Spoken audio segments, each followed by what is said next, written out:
नमस्कार, आप देख रहे हैं आर हिंदुस्तान न्यूज आनंद सक्सेना के साथ। औरैया से खास खबर। 31 अक्टूबर 2025 जनपद में स्वतंत्र भारत के शिल्पकार लौह पुरुष सरदार वल्लभ भाई पटेल जी की 150वीं जयंती को राष्ट्रीय एकता दिवस के रूप में मनाया गया।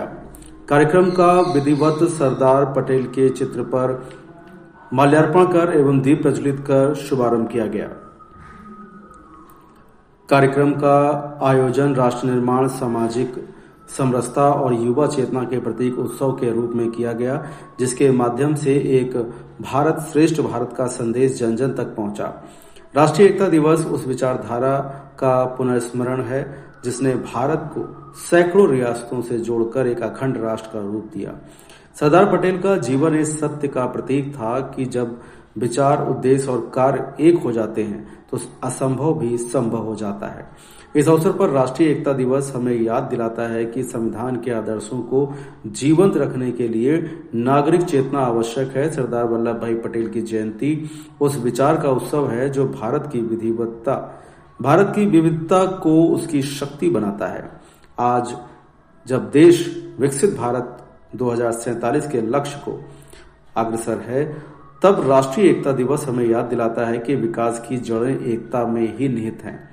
उक्त संबोधन माननीय अध्यक्ष उत्तर प्रदेश महिला कल्याण निगम ने कार्यक्रम के दौरान किया। माननीय सदर विधायिका श्रीमती गुड़िया कठेरिया ने कहा कि एकता के संकल्प के साथ देश को सबसे सुंदर स्वरूप देने का श्रेय लौह पुरुष सरदार वल्लभ भाई पटेल को जाता है।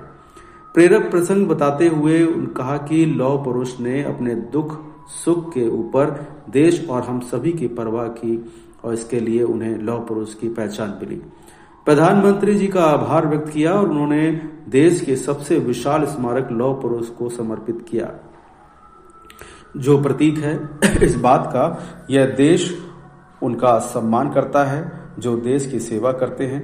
राज्य मंत्री ने आह्वान किया कि देश समाज के लिए आज रन फॉर यूनिटी के अवसर पर आज संकल्प लें और कोई ऐसा अच्छा कार्य करें जो बल पर प्रदेश और देश का नाम रोशन करे, जिसके बल पर देश और प्रदेश का नाम रोशन हो। और इस अवसर पर माननीय जिला पंचायत अध्यक्ष कमल दोहरे, माननीय भाजपा जिला अध्यक्ष सर्वेश कठेरिया, भाजपा जिला प्रभारी आनंद सिंह, पूर्व राज्य मंत्री लाखन सिंह राजपूत ने कहा कि सरदार पटेल के जीवन दर्शन, नेतृत्व और दूरदर्शिता से नई पीढ़ी को प्रेरणा मिली। राष्ट्रीय एकता दिवस का मूल उद्देश्य एकता की भावना को व्यवहार में उतारना है। उन्होंने कहा कि लौह पुरुष का जीवन संघर्ष व सादगी की मिसाल है।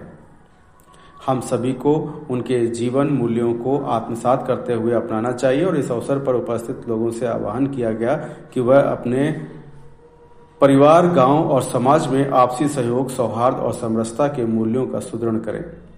उक्त के उपरांत जनपद स्तरीय यूनिटी मार्च यात्रा की शुरुआत माधव गेस्ट हाउस से माननीय अध्यक्ष उत्तर प्रदेश महिला कल्याण निगम की श्रीमती कमलावती ने हरी झंडी दिखाकर रवाना किया। और इसमें सदर विधायिका, भाजपा जिला अध्यक्ष, भाजपा जिला प्रभारी, जिला पंचायत अध्यक्ष, माननीय सदस्य अनुसूचित जाति जनजाति आयोग, जिलाधिकारी, पुलिस अधीक्षक एवं प्रशासनिक अधिकारी, पुलिस बल, भारत स्काउट गाइड, विभिन्न विद्यालयों के छात्र छात्राओं सहित लगभग 500 प्रतिभागी शामिल हुए।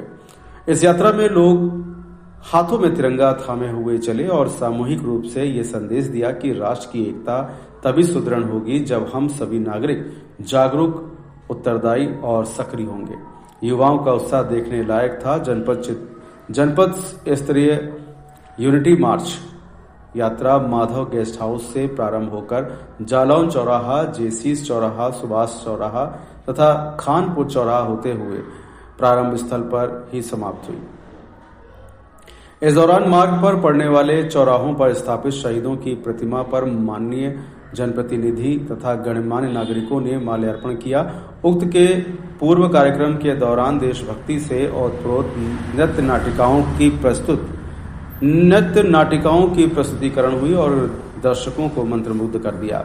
साथ ही माननीय अध्यक्ष महिला कल्याण निगम ने जनप्रतिनिधि व गणमान्य नागरिक सहित सभी लोगों को राष्ट्रीय एकता एवं अखंडता की शपथ दिलाई।